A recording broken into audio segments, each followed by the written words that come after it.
Kuna nyakati unaweza kuumia kwa sababu umepoteza kazi, umepoteza nafasi, umepoteza fursa, umempoteza mtu muhimu maishani mwako.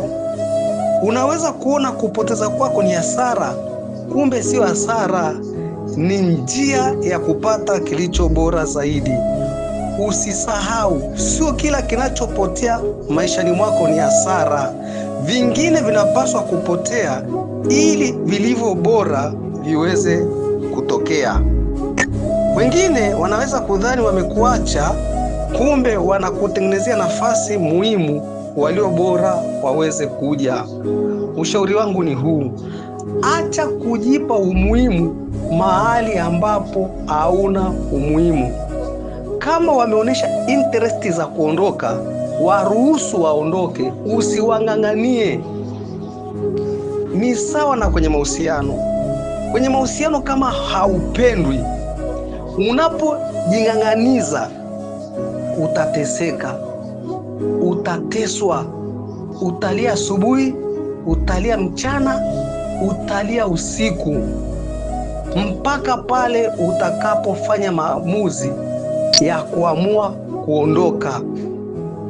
Kwa hiyo kama kuna watu upo nao katika jambo lako ambalo Mungu amekupa maono wewe na hawana interest, usiwang'ang'anie kwa sababu ya elimu, usiwang'ang'anie kwa sababu ya cheo, usiwang'ang'anie kwa sababu ya fedha, usiwang'ang'anie kwa sababu ya umaarufu.